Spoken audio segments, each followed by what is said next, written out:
मित्रों, मैं आलोक मिश्रा एक बार फिर से आप सभी का वेलकम करता हूं। आज हम लोग बात करने वाले हैं इनकम टैक्स का। और इनकम टैक्स को हम लोग आज कुछ नए तरीके से समझने वाले हैं, कुछ नए ट्रिक के साथ समझने वाले हैं। इनकम टैक्स सबसे इम्पोर्टेंट सब्जेक्ट है, सबसे इम्पोर्टेंट पेपर है। अगर आप कॉमर्स बैकग्राउंड में हैं, अगर आप बीकॉम कर रहे हैं, बीबीए कर रहे हैं, सीए कर रहे हैं, तो आपका सबसे इम्पोर्टेंट जो जर्नी होने वाली है वो इनकम टैक्स की होने वाली है।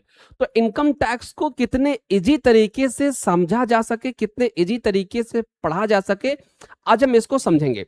और इस ट्रिक के साथ हम आपको इनकम टैक्स पूरी इजी फॉर्मेट में कन्वर्ट करने वाले हैं, बेसिक टू एडवांस। किस तरीके से आपको एग्जाम में लिखने के लिए पॉइंट टू पॉइंट्स हम नोट डाउन करा देंगे, आपको पता नहीं चलेगा और आप बेसिक टू एडवांस हो जाएंगे। तो चलिए हम बात करेंगे इनकम टैक्स के कुछ ऐसे फॉर्मेट के बारे में, कुछ ऐसे तरीके के बारे में, पढ़ने के तरीके के बारे में, जिससे आप इनकम टैक्स आपको चुटकी में याद हो जाएगा, मिनटों में याद हो जाएगा। क्योंकि हम बहुत ही इजी तरीके से आपको समझाने का प्रयास करते हैं। क्योंकि भैया इनकम टैक्स है पैसे का गेम, और पैसा गिनते गिनते अगर चवन्नी का हिसाब गड़बड़ा गया तो अब चवन्नी ढूंढते ढूंढते रुपया खर्च हो जाएगा पर चवन्नी नहीं मिलेगी।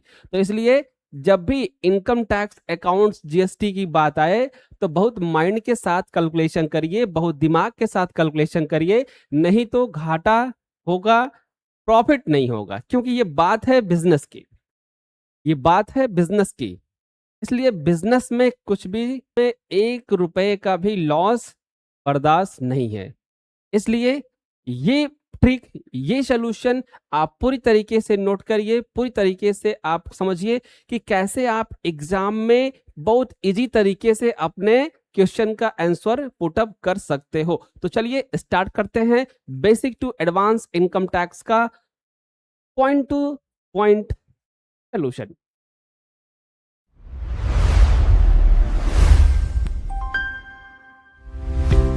देखिएगा, और इस इनकम टैक्स में हम बेसिक्स स्टार्ट टू एडवांस की बात करने वाले हैं। ठीक है, चलिए।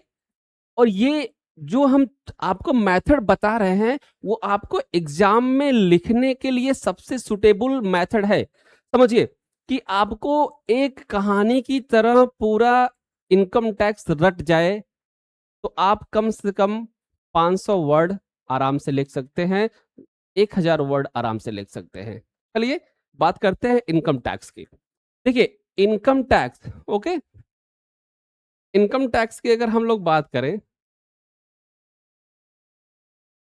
ठीक है, बहुत प्यार से समझेंगे।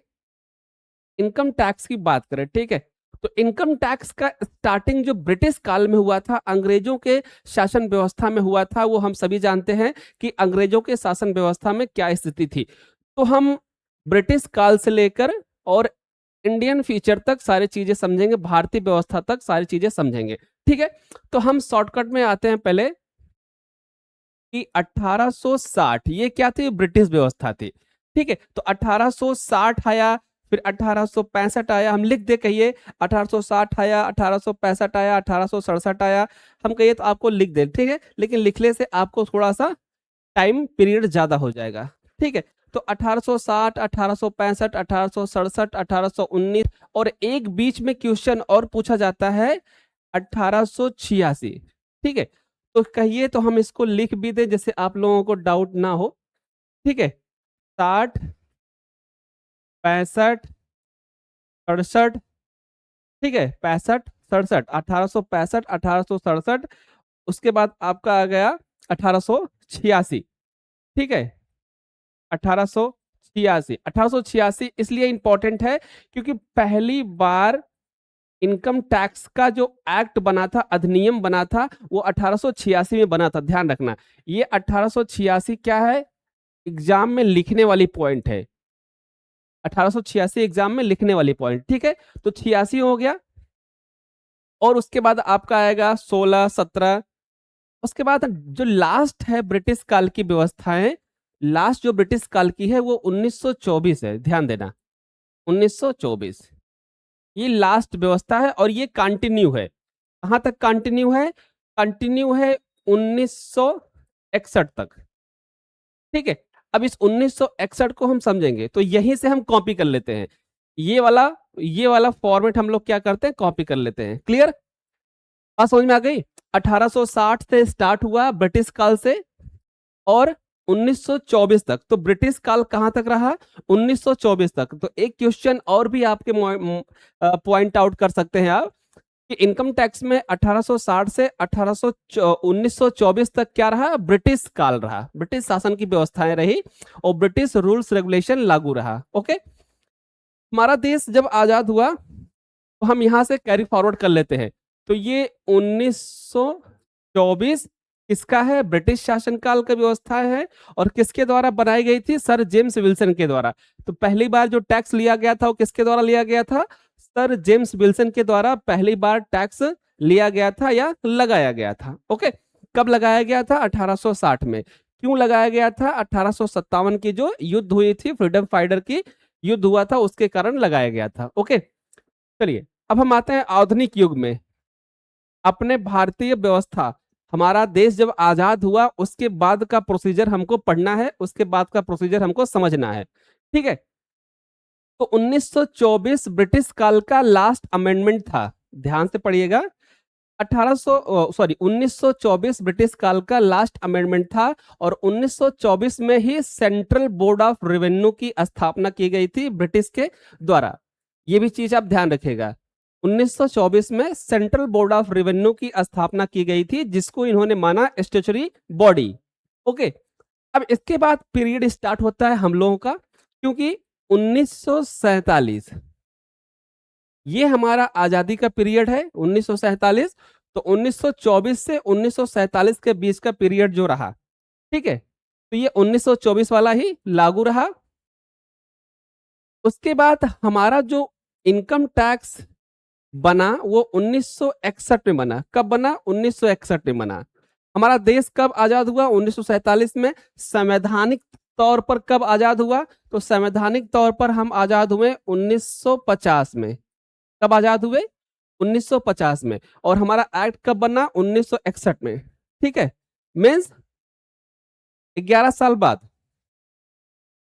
1961 में हमारी व्यवस्था स्टार्ट हुई। तो हम जो इनकम टैक्स एक्ट पढ़ते हैं वो कौन सा एक्ट पढ़ते हैं, 1961। क्लियर, 1961 क्या है, भारतीय अधिनियम है, यहां पे ध्यान देना, इंडियन इनकम टैक्स एक्ट है।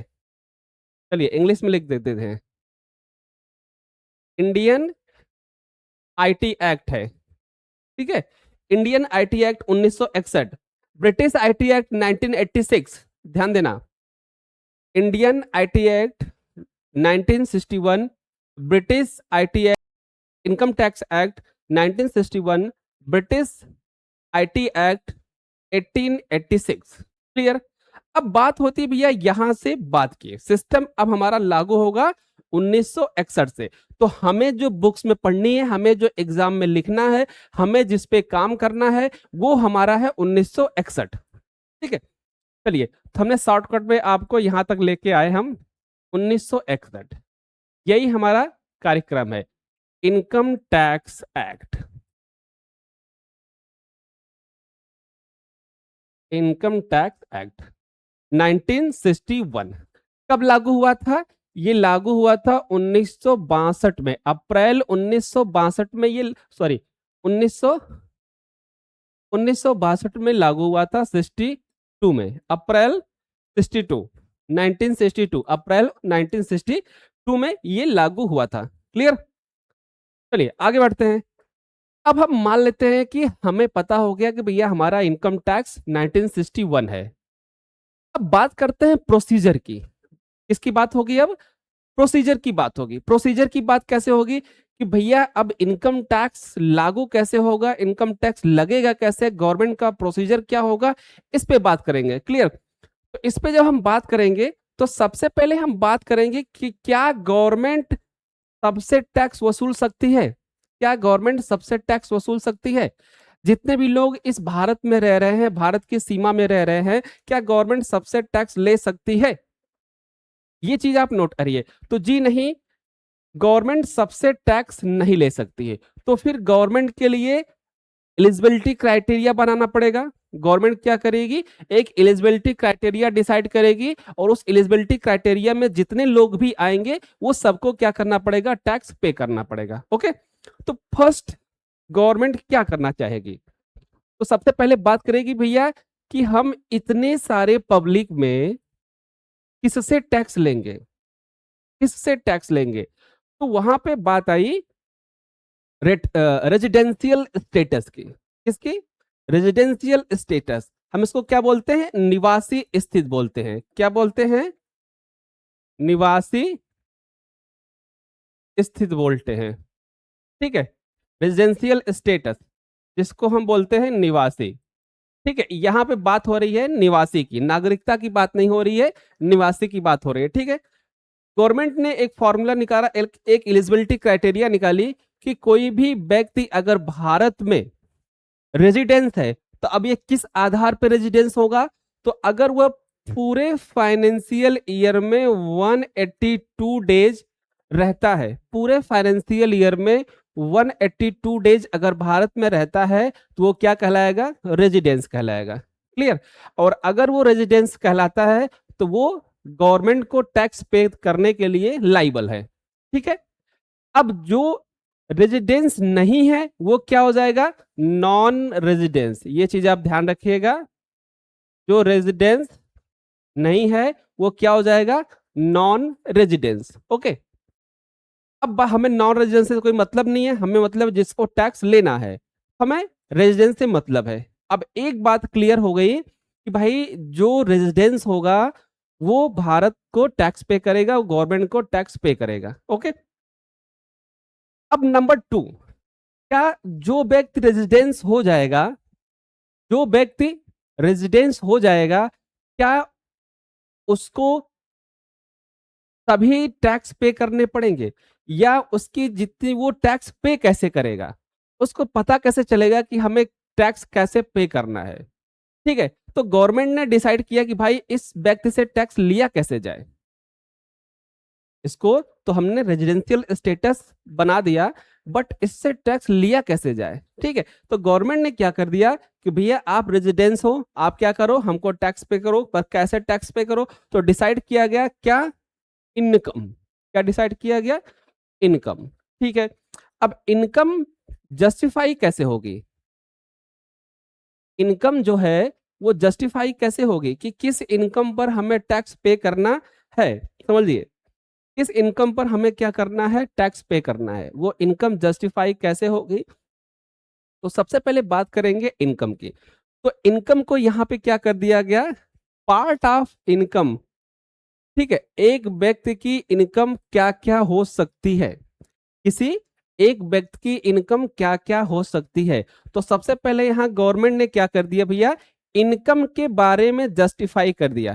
क्या, इनकम के बारे में जस्टिफाई कर दिया कि आपकी इनकम क्या क्या हो सकती है। ठीक है, तो इनकम के बारे में जस्टिफाई कर दिया, और इनकम के बारे में जस्टिफाई करने से पहले हमें ये पता होना चाहिए कि हम किस किस को टैक्सेबल करेंगे। इसे बोलते हैं पर्सन। क्या बोलते हैं, पर्सन। वह व्यक्ति कौन होगा जो टैक्स के लिए लाइबल होगा, तो वह व्यक्ति हो सकता है एक इंडिविजुअल व्यक्ति, ध्यान देना, एक इंडिविजुअल व्यक्ति हो सकता है, एक फर्म हो सकती है, एक कंपनी हो सकती है, एक कंपनी हो सकती है, एक HUF हो सकता है, एक जुडिशियल पर्सन, आर्टिफिशियल पर्सन हो सकता है, कंपनी बोलते हैं, BOI हो सकता है, और API हो सकता है। ठीक है, तो इतने लोग क्या हो सकते हैं, टैक्सेबल हो सकते हैं, गवर्नमेंट को टैक्स पे करने के लिए लाइबल हो सकते हैं। ओके, अब बात आती है इनकम की कि क्या कौन सी इनकम टैक्सेबल होगी। तो सबसे पहले हम लोग क्या करेंगे भैया, इनकम की बात करेंगे। ठीक है, कि टैक्स जो लगेगा वो टैक्स कैसे लगेगा, किस आधार पर टैक्स लगेगा। तो सबसे पहले किसी भी व्यक्ति की इनकम पर टैक्स लगाना है, तो इनकम के नेचर क्या होंगे, इनकम के हेड क्या होंगे, हम क्या इनकम बोलेंगे। ठीक है, तो गवर्नमेंट ने क्या कर दिया, सबसे पहले इनकम को यहां पे जस्टिफाई कर दिया। क्या कर दिया, इनकम। इनकम क्या हो सकती है, नंबर 1 सैलरी, नंबर 2 बिजनेस, ठीक है, business, number 3 profession, number 4 capital, capital gain, number 5 house property income, number 5 other, ठीक है। 1 2 3 4 यहाँ पे ये दोनों एक ही में आते हैं, बिजनेस एंड प्रोफेशन एक ही में आते हैं, ठीक है। और यहाँ पे हो गया अदर सोर्स, ठीक है। ये इनकम यहाँ पे जस्टिफाई हो गई कि एक व्यक्ति की इनकम इस 5 हेड से हम मानेंगे, मतलब कि एक व्यक्ति सैलरी जॉब भी कर सकता है, बिजनेस भी कर सकता है, प्रोफेशनल भी हो सकता है, और वो ट्रेडर भी हो सकता है, कैपिटल गेन भी हो सकता है, हाउस रेंट इनकम भी हो सकती है, और अदर इनकम में इंटरेस्ट, ये सारी चीजें भी आ सकती हैं। तो अब यहाँ पे क्या हो गया, इनकम सोर्स डिसाइड हो गया, इनकम सोर्स डिसाइड हो गया। तो इनकम सोर्स जब डिसाइड हो गया, तो क्या सारी इनकम पर टैक्स गवर्नमेंट लेगी, सारी इनकम पर टैक्स गवर्नमेंट ले लेगी, किसी भी व्यक्ति से जितनी भी इनकम होगी वो सारे पे टैक्स ले लेगी, या कोई क्राइटेरिया डिसाइड किया जाएगा, ठीक है। तो गवर्नमेंट ने क्या किया भैया, एक क्राइटेरिया डिसाइड किया। क्या क्राइटेरिया, कि हम जो टैक्स लगाएंगे वो एज के आधार पर लगाएंगे। तो यहाँ पे स्लैब लागू हुआ, क्या लागू हुआ, स्लैब, इनकम टैक्स स्लैब लागू हुआ। तो यहाँ पे दिया गया 0 to 60, 60 to 80 और 80 to above, ये एज के हिसाब से एग्जम्पशन प्रोवाइड किया गया, ठीक है। बट अभी इस समय इसकी कोई वैल्यू नहीं है, ये खत्म कर दिया गया है। मैं पीछे से लेके आ रहा हूं, अभी इस समय इसकी कोई वैल्यू नहीं है, आप इसको नहीं भी लिखेंगे तभी कोई वैल्यू नहीं है। तो इनकम टैक्स में ये एज बाउंडेशन रखा गया, ठीक है, एज बाउंडेशन रखा गया। यहां पे पहले क्या था, 2,50,000 था, यहां पे 3 लाख था, और यहां पे 5 लाख था, ठीक है। ये क्या था, एग्जम्पशन था, क्या था, एग्जम्पशन, मतलब यहां तक आपको टैक्स पे करने की जरूरत नहीं थी। लेकिन अगर इसको हम अमेंडमेंट बात करें कि जो अमेंड हो गया, तो ये सारी चीजें यहां से हट के अब आपका जो अमेंडमेंट क्राइटेरिया है 3 लाख रुपए आ गया है। और अगर हम इस फाइनेंशियल ईयर की बात करें तो ये 4 लाख हो गया है, इस फाइनेंशियल ईयर की बात करें तो ये क्या हो गया है, 4 लाख हो गया, 4 लाख हो गया है, क्लियर। चलिए नेक्स्ट, अब हमें पता चल गया भैया एग्जाम्शन के बारे में, ठीक है। एग्जाम्शन के बारे में पता चलता ही कि भैया हमने कह दिया कि आपको 4 लाख रुपए तक आपको टैक्स कितना देना है, 0। गवर्नमेंट ने क्या कहा कि आपको 4 लाख रुपए तक कोई भी टैक्स पे नहीं करना है। तो हमने कहा भैया ठीक है, मान लीजिए ये जो 4 लाख का कैलकुलेशन है ये कैसे होगा, क्या हमारी जितनी भी इनकम है, 11 लाख रुपए हमारी इनकम है, तो इस 11 लाख पे टोटल टोटल हम 4 लाख माइनस करने के बाद 7 लाख पे क्या टैक्स पे करेंगे, ठीक है। तो गवर्नमेंट की एक डेफिनेशन है, गवर्नमेंट की डेफिनेशन क्या है कि हम जो टैक्स लेंगे वो नेट इनकम पे लेंगे, ध्यान देना, किस पे लेंगे, नेट इनकम पे। गवर्नमेंट की एक डेफिनेशन है कि हम जो टैक्स लेंगे वो नेट इनकम पे लेंगे। नेट इनकम मतलब क्या होता है, ग्रॉस और नेट क्या होता है बताइएगा, ग्रॉस और नेट में डिफरेंट क्या है, टोटल इनकम में खर्चे माइनस करने के बाद जो इनकम बचती है उसे बोलते हैं नेट इनकम। तो गवर्नमेंट कहती है कि हम नेट इनकम पर आपसे टैक्स वसूलेंगे, ओके। तो नेट इनकम कैलकुलेट कैसे होगा ये चीज आप ध्यान रखिए। मान लीजिए कि आपने 10,000 रुपए, सॉरी 10 लाख रुपए आपकी एनुअल पैकेज है, ध्यान देना, 10 लाख रुपए आपका एनुअल पैकेज है, और इसमें से आपके खर्चे हैं 5 लाख रुपए, 5 लाख। तो एक्चुअल में आपकी नेट इनकम कितनी बची, 5 लाख रुपए। तो यही 5 लाख रुपए आपका क्या हो जाएगा, टैक्सेबल हो जाएगा। ये 5 लाख रुपए आप क्या क्या हो गया, टैक्सेबल हो गया। ठीक है, अब इसी 5 लाख रुपए पर टैक्स लगेगा। ओके, लेकिन ये जो 5 लाख रुपए का एग्जम्पशन हम माइनस कर रहे हैं, ये एग्जम्पशन गवर्नमेंट ने कहा कि भैया ये एग्जम्पशन हम आपके हिसाब से नहीं देंगे, अपने हिसाब से देंगे। ठीक है, मतलब कि आपने कहा भैया कि हम 10 लाख कमाते हैं, 10 लाख के खर्चे हैं, तो टैक्स जीरो। तो गवर्नमेंट ने भी दिमाग लगाया कि भैया ऐसे छोड़ देंगे तो ये तो अपने सब खर्चे दिखा के ही खत्म कर देंगे, हमें कुछ पैसा ही नहीं मिलेगा। तो गवर्नमेंट ने यहाँ पे दिमाग लगाया कि जो खर्चे होंगे वो खर्चे हम आपके हिसाब से कंसीडर नहीं करेंगे, हम अपने हिसाब से कंसीडर करेंगे। कैसे? तो वहां पे गवर्नमेंट ने एक सेक्शन अमेंडमेंट किया, एक चैप्टर वहां पे ऐड किया 1961 में, चैप्टर नंबर 6 में एक रूल्स अमेंडमेंट किया, सेक्शन 80C से लेकर 80U तक का। सेक्शन 80C से लेकर 80U तक का एक अमेंडमेंट किया, एक चैप्टर जोड़ा। ये चैप्टर किसके लिए है? ये चैप्टर है आपके एग्जम्पशन को क्लेम करने के लिए। मतलब कि आपके खर्चे क्या हो सकते हैं, आप LIC करवाएंगे, आप सेविंग करेंगे, आप मकान लेंगे, आप एजुकेशन करेंगे, आप मेडिकल के लिए खर्चे करेंगे, बच्चों की पढ़ाई के लिए खर्चे करेंगे, ये जो सारे खर्चे आपके हैं, तो वो खर्चे हम यहाँ पे कंसीडर करेंगे। ठीक है, तो गवर्नमेंट ने कहा कि जो आप खर्चे हमको बता रहे हैं, वो खर्चे हम आपके हिसाब से कंसीडर नहीं करेंगे, अपने हिसाब से कंसीडर करेंगे। ऐसा मत बताइए हमको कि 10 लाख कमाया 10 लाख खर्चा हो गया। बताता है ना लोग, घर में कोई पूछता है भैया कितना बचा लेते हो, ये कहता कुछ नहीं बचता यार, सारा खत्म हो जाता है। एक एक लोग हैं महीने की 1-1 लाख रुपए सैलरी है, और उनसे पूछो भैया कितना बचा लेते हो, तो कहते भैया कुछ नहीं बचता है, कहते हैं कुछ नहीं बचता है। बात समझ में आई? तो गवर्नमेंट ने दिमाग लगा लिया कि अगर हम इन लोगों को खर्चे डायरेक्टली माइनस करने के लिए दे देंगे कि आपके जितने खर्चे हैं उतने माइनस करके जितने बच रहे हैं उस पर टैक्स दे दो, तो ये बहुत दिमागदार लोग हैं, भारतीय हैं, इंडियन हैं, बहुत ज्यादा दिमागदार हैं। तो ये क्या करेंगे, सारी इनकम को खर्चे में दिखा देंगे और अपने नील बटा सन्नाटा हो जाएंगे, जीरो, भैया हाथ खड़े, कोई पैसा नहीं है, कहां से टैक्स दूं।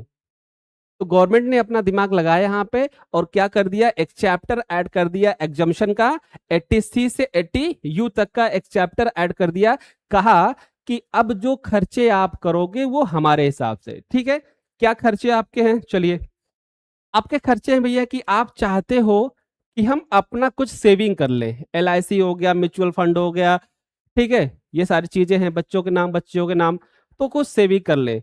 तो गवर्नमेंट ने कहा चलिए हम आपको उस सेविंग का टोटल मिला के 1,80,000 रुपए का खर्चा मान लेते हैं कि आप इतना सेव करो। कितने का? 1 लाख, सॉरी 1,50,000, 1,50,000, 1,50,000 रुपए का खर्चा हम यहाँ पे क्या कर ले रहे हैं, कंसीडर कर ले रहे हैं। ठीक है, ये क्या हो गया आपका 80C, 80C। ठीक है, हम मान लेते हैं कि आप अपने बच्चों को सेविंग के लिए LIC, म्यूचुअल फंड, बॉन्ड्स, ठीक है, PPF, ये सब में आप इन्वेस्ट करेंगे, तो हम टोटल मिला के 1,50,000 रुपए का आपको क्या दे रहे हैं, एग्जम्पशन दे रहे हैं। अब अगर आपका मन कहे कि हम महीने का 1.5 लाख रुपए जमा करेंगे तो उसकी जिम्मेदारी हमारी नहीं है, हम 1,50,000 रुपए तक आपको छूट देंगे। ओके, नेक्स्ट आपके पास क्या खर्चा है? आप चाहते हैं कि हम अपने फ्यूचर के लिए अपने एक्सीडेंटल बीमा कर लें, इंश्योरेंस कर लें, तो इंश्योरेंस के लिए हम 80D में आपको 25,000, आपके माता पिता को 50,000, अगर आप सिंगल हैं तो आपको 25,000, और अगर आपके साथ फैमिली है तो उनको भी 50,000। मतलब कि हम 75,000 रुपए यहां भी आपको दे दे रहे हैं, 75,000 रुपए यहां भी आपको दे दे रहे हैं, आप इसको इंश्योरेंस में खर्चा करिए। अब आप चाहते हैं कि हम 1 लाख का इंश्योरेंस करें, तो हमारे लिए पॉसिबल नहीं है, हम आपको 75,000 रुपए तक दे सकते हैं हाईएस्ट। ठीक है, दूसरा, अब आप क्या करोगे बताओ, आप मकान खरीदोगे, मकान के खर्चे हैं तो उसके लोन जाएंगे, तो चलिए आपको हम लोन के भी खर्चे दे दे रहे हैं, 80EE। ठीक है, लोन के भी, जो भी लोन, सपोज आपने 1 लाख रुपए का इंटरेस्ट पे किया, हमसे ये मतलब नहीं है। हम आपको मिनिमम इंटरेस्ट कितना दे देंगे? मिनिमम इंटरेस्ट हम आपको 35,000 रुपए की छूट दे देंगे। कितने की? 35,000 रुपए की छूट दे देंगे। ठीक है। दूसरा एक्सपेंस आपका क्या हो सकता है? दूसरा, आप ये चाहते हैं कि हम अपने बच्चों को पढ़ा लें, बच्चों को पढ़ाने के लिए हम कोई एग्जामिशन नहीं देते, क्योंकि ये गवर्नमेंट है। क्यों गवर्नमेंट है? क्योंकि भैया गवर्नमेंट ने अपना कॉलेज ओपन कर रखा है, गवर्नमेंट ने अपना मेडिकल ओपन कर रखा है, गवर्नमेंट ने अपना हॉस्पिटल ओपन कर रखा है। आप फ्री में जाकर वहां पे इलाज कराइए, आपके कोई खर्चे ही नहीं है। गवर्नमेंट देखो, गवर्नमेंट एजुकेशन पे एग्जामिशन कितना देती है, ध्यान से देखना भैया। एजुकेशन पे पर बच्चा 100 रुपए। कितना? 100 रुपए पर मंथ। एक बच्चे को पढ़ने में गवर्नमेंट जो इनकम टैक्स में एग्जामिशन मानती है, खर्चे मानती है, वो 100 रुपए मानती है। और अधिकतम कितना? 2 बच्चा। अधिकतम कितना? 2 बच्चा। तीसरा कर लिया आपने तो हमारी जिम्मेदारी नहीं है। ठीक है। और अगर वो बच्चा हॉस्टल में रह के पढ़ रहा है, ये भी ध्यान देना, अगर वो बच्चा हॉस्टल में रह के पढ़ रहा है तो इसकी फीस थोड़ी सी इंक्रीज हो जाएगी, तो हॉस्टल की फीस भी इसमें जुड़ जाएगी 200 के आसपास। ठीक है। तो ये भी मैक्सिमम 2 बच्चा। अब ऐसा क्यों? क्योंकि गवर्नमेंट कह रही है भैया कि हमने हॉस्पिटल खोल रखा है, हमने स्कूल खोल रखा है, जहां पे हम आपसे एक भी पैसा नहीं लेते हैं, जहां पे हम आपसे एक भी फीस चार्ज नहीं करते हैं। आप जाकर वहां पे इलाज कराइए, बच्चों को पढ़ाइए। ठीक है। ये गवर्नमेंट के लिए खर्चा नहीं है आपका, आप अपने हिसाब से खर्चा कर रहे हो, पर गवर्नमेंट इसको खर्चा नहीं मानती है। क्लियर? तो 100 रुपए यहां पे दे दिया। ओके। और ऐसे बहुत सारे खर्चे हैं, ऐसे बहुत सारे खर्चे हैं जो गवर्नमेंट, इंटरटेनमेंट अलाउंस, आपको घूमने जाना है, 5,000 रुपए वहां हमने भत्ता दे दिया आपको। ठीक है। तो गवर्नमेंट कहती है कि ऑल ओवर आप जो खर्चे कर रहे हैं वो खर्चे हमारे अकॉर्डिंग करेंगे, ना कि अपने अकॉर्डिंग। अगर आप अपने अकॉर्डिंग करेंगे तो हम उसका जिम्मेदार नहीं है, हम उसके एग्जामिशन नहीं दे पाएंगे आपको। हम अपने अकॉर्डिंग जो हमने एग्जामिशन दिया है उसी के हिसाब से हम आपको एग्जामिशन दे पाएंगे, उसी के हिसाब से हम खर्चे माइनस कर पाएंगे। क्लियर? तो उसके हिसाब से खर्चे माइनस करने के बाद जो आपकी इनकम आएगी, जो आपकी इनकम आएगी, उस इनकम पर हम क्या लेंगे? टैक्स लेंगे आपसे। क्या लेंगे भैया? टैक्स लेंगे। क्लियर? आगे बढ़े। चलिए, हमने मान लिया, चलिए भैया कि आपके हिसाब से हम टैक्स देने के लिए तैयार हैं, लेकिन क्या जो एग्जामिशन के बाद इनकम निकल के आएगी उस पूरे पूरे पे आप टैक्स लगाएंगे? गवर्नमेंट ने कहा नहीं, हम इसका क्या करेंगे? एक क्राइटेरिया सेट करेंगे। क्या करेंगे? एक क्राइटेरिया सेट करेंगे। ओके। तो क्राइटेरिया को क्या बोलते हैं हम लोग?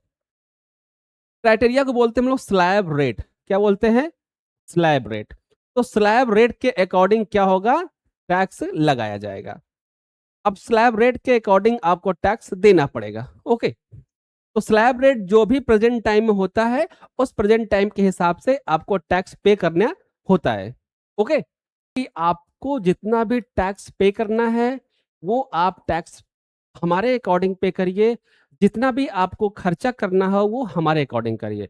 गवर्नमेंट चाहती है कि आप जो भी खर्चे कंसीडर करेंगे वो हमारे हिसाब से, हम आपको अपने हिसाब से खर्चे करने को नहीं देंगे, क्योंकि गवर्नमेंट भी चाहती है कि अगर हमने आपको छूट दे दिया तो आप तो पूरा खर्चा करके जीरो हो जाओगे, तो इसलिए गवर्नमेंट आपको खर्चा करने का मौका नहीं देना चाहती है। तो चलिए इसको पूरी तरीके से एक एग्जाम्पल पर हम लोग कन्वर्ट करते हैं। तो एक एग्जाम्पल बताते हैं, उसके बाद आपकी इस क्लास को हम लोग सेशन को एंड करेंगे। तो एक एग्जाम्पल के साथ हम लोग इस सेशन को एंड करेंगे। देखिए आप लोग इस एग्जाम्पल को, और समझ में ना आए तो आप लोग कमेंट जरूर करिए। मान लेते हैं किसी भी पर्सन की, मिस्टर ए है, मिस्टर ए की इनकम है 20 लाख रुपए। कितनी है? 20 लाख रुपए। ओके। इस 20 लाख रुपए का हमको क्या करना है? टैक्सेबल अमाउंट या टैक्सेबल लायबिलिटी कैलकुलेट करनी है। टैक्सेबल लायबिलिटी कैलकुलेट करनी है कि मिस्टर ए को कितना टैक्स पे करने के लिए मिलेगा, और न्यू टैक्स रिजीम की बात करेंगे। किसकी? न्यू टैक्स रिजीम की बात करेंगे। चलिए स्टार्ट करते हैं। सबसे पहले हम आपको बता दें कि ये 20 लाख रुपए जो है, 20 लाख रुपए में जो लेस किया जाता है, फर्स्ट स्टेप जो होता है लेस करने का, उसे हम बोलते हैं स्टैंडर्ड डिडक्शन। स्टैंडर्ड डिडक्शन, ठीक है। स्टैंडर्ड डिडक्शन जो गवर्नमेंट ने प्रेजेंट टाइम में न्यू रिजीम में दिया है, वो दिया है 75,000 रुपए का। पहले कितना था? पहले था 50,000 रुपए का। अभी कितना दिया है? 75,000 रुपए का। क्लियर? तो जब हम 75,000 रुपए माइनस कर देते हैं, तो एक्चुअल में जो इनकम बचती है वो बचती है 19,25,000 रुपए की। कितनी बचती है? 19,25,000 रुपए की। अब ये 19,25,000 रुपए हमारे लिए क्या है? टैक्सेबल वैल्यू है। क्या है? Taxable value. इसी पर टैक्स हम लोग क्या करेंगे? कैलकुलेट करेंगे। ठीक है, तो चलिए इसको आगे फॉरवर्ड करते हैं। ठीक है, तो आपको इजी वे में समझाने के लिए हम यहाँ पे एक कॉलम बना लेते हैं। ठीक है, एक टेबल बना लेते हैं। आपको टेबल से बहुत अच्छे से समझ में आएगा। स्लैब यहाँ पे रहेगा, ये स्लैब है। तो पहला जो स्लैब है वो कितने का है? 4 लाख का है। ठीक है, ध्यान से समझिएगा। पहला स्लैब जो है वो किसका है? 4 लाख का। और यहां पे रखेंगे रेट, और यहां पे रखेंगे अमाउंट, स्लैब अमाउंट, अमाउंट, और यहां पर रखेंगे टैक्सेबल अमाउंट, जो टैक्स निकल कर आएगा। ओके, ये बहुत इजी फॉर्मेट है। अगर आपको टैक्स कैलकुलेट करना नहीं आता तो बहुत इजी फॉर्मेट है। ठीक है, थोड़ा राइटिंग का प्रॉब्लम है क्योंकि चोट लगी हुई है, ना समझ में आए तो पूछ लीजिएगा। तो हमारी वैल्यू कितनी भैया है? 19 लाख रुपए। तो ध्यान देना, सबसे पहला काम होता है कि 19,25,000 में हम क्या करें? 4 लाख रुपए को माइनस करें। माइनस करें तो एक्चुअल में यहां पे जो वैल्यू, यहां पे 4 लाख का टैक्स क्या है? जीरो है। तो यहां पे टैक्सेबल अमाउंट क्या हो जाएगा? जीरो हो जाएगा। ओके, अब यहां पे जो वैल्यू बचेगी वो कितनी बचेगी? 15,25,000। ठीक है, अब नेक्स्ट स्लैब कहता है कि 4 लाख रुपए से 8 लाख रुपए तक, यहां पे आपका टैक्स है 0% और यहां पे 5%। ठीक है, तो नेक्स्ट 4 लाख पे आपको लगने वाला है कितना भैया? 5%। 5% इसका कितना होगा? 20,000। ठीक है, इस तरीके से टेबल बना के करोगे तो आपका बहुत इजी कैलकुलेट हो पाएगा। ठीक है, नेक्स्ट हमारा स्लैब क्या कहता है? 8 लाख से 12 लाख। ठीक है, 8 लाख से 12 लाख, इसका कितना इंटरेस्ट रेट है? 10% का। ठीक है, तो अब हमने जब 15,25,000 से 4 लाख माइनस किया तो कितना आएगा? 11,25,000 रुपए। कितना आएगा? 11,25,000 रुपए। ठीक है, 11,25,000 रुपए। अब क्योंकि यहाँ पे 11,25,000 है और यहाँ पे 8 लाख है, ठीक है, तो 8 लाख कम है और 11,25,000 ज्यादा है, तो जो हम टैक्सेबल वैल्यू कैलकुलेट करेंगे वो 8 लाख पे करेंगे। तो यहाँ पे हम लिखेंगे 8 लाख। ठीक है, और 8 लाख का 10% कितना होगा? 80,000 रुपए। 80,000 रुपए। ठीक है, अब इसको माइनस करेंगे, कितना आएगा? यहाँ पे माइनस करेंगे, ये वैल्यू यहाँ पे माइनस करेंगे, कितना आएगा भैया? यहाँ पे 3,25,000। ठीक है, हमारा नेक्स्ट स्टेप क्या है? 12 लाख से 16 लाख। ठीक है, 16 लाख की वैल्यू, और यहाँ पे हमारा कितना परसेंट है? 15% का टैक्स लगना है। तो अब क्योंकि ये 12 लाख है और ये 3 लाख है, तो टोटल टोटल पे हम 15% का कैलकुलेशन कर देंगे। ठीक है, तो इसका जो 15% निकल के आएगा वो हमने कैलकुलेट कर रखा है कितना? 48,750 रुपए का। 48,750 का आप कैलकुलेट आप भी कर लेना। ठीक है, अब हमें पता कैसे चलेगा कि ये कैलकुलेशन सही लगा है? यहीं पे हम सही और गलत दोनों का सोल्यूशन कर लें कि ये क्वेश्चन सही लगा है या गलत लगा, हमको पता कैसे चलेगा? यहीं पे। तो ये वाली वैल्यू हमारी कितनी थी? 25,000 की वैल्यू थी। अब जोड़ लो यहां से, ये वाली वैल्यू 4 लाख, 4 लाख कितना हो गया? 8, और ये 8 लाख कितना हो गया? 16, और 16 3 19, और 19,25,000। तो यहाँ पे टोटल वैल्यू कितनी हो गई? 19,25,000। बहुत इजी वे में आप इसको इस टेबल से कैलकुलेट कर सकते हो, आपको एक भी पॉइंट का डिस्टरबेंस नहीं होगा। अगर प्रिंसिपल वैल्यू आपका सही आया, अगर प्रिंसिपल वैल्यू सही आया तो इसका मतलब कि आपका कैलकुलेशन सही हो रहा है। ओके, तो यहां पे ये जोड़ लेंगे तो आपका कितना हो जाएगा? 20, 80, 100 हो जाएगा। तो 1,48,750 रुपए का टैक्स इनका बना। कितना बना? 1,48,750। अब इस पे एक टैक्स और कैलकुलेट होगा। कौन सा टैक्स होता है? उसे बोलते हैं एजुकेशन और सेस। ठीक है, 4%। तो 1,48,750 का जब हम 4% निकालो और इसमें क्या हो जाएगा? ऐड हो जाएगा। तो हम ऐड कर देंगे 148,750 प्लस 5,950। तो एक्चुअल में हमारी टैक्स लायबिलिटी इतनी निकल के आएगी। टैक्स लायबिलिटी हमारी इतनी निकल के आएगी। ओके, तो इस तरीके से कैलकुलेशन किया जाता है। ये टेबल बना के जब आप कैलकुलेशन करोगे तो आपको पूरी तरीके से क्लियर होता जाएगा कि हम किस वैल्यू को माइनस कर रहे हैं, किस वैल्यू को माइनस नहीं कर रहे हैं। ओके, तो यहां तक क्लियर हो गया, बात समझ में आ गई। तो इसी तरीके से इजी इजी फॉर्मेट में आप अपने क्वेश्चन को सॉल्व कर सकते हैं और सारे हम आपको क्वेश्चन सॉल्व कराने वाले हैं। बीकॉम, बीबीए, सीए, इंटर के जितने भी आपके इनकम टैक्स के प्रॉब्लम्स हैं, सोल्यूशन हैं, हम सारे कराने वाले हैं। स्टेप बाय स्टेप एक एक क्वेश्चन को हम सॉल्व कराने वाले हैं। ठीक है, चलिए फिर मिलते हैं।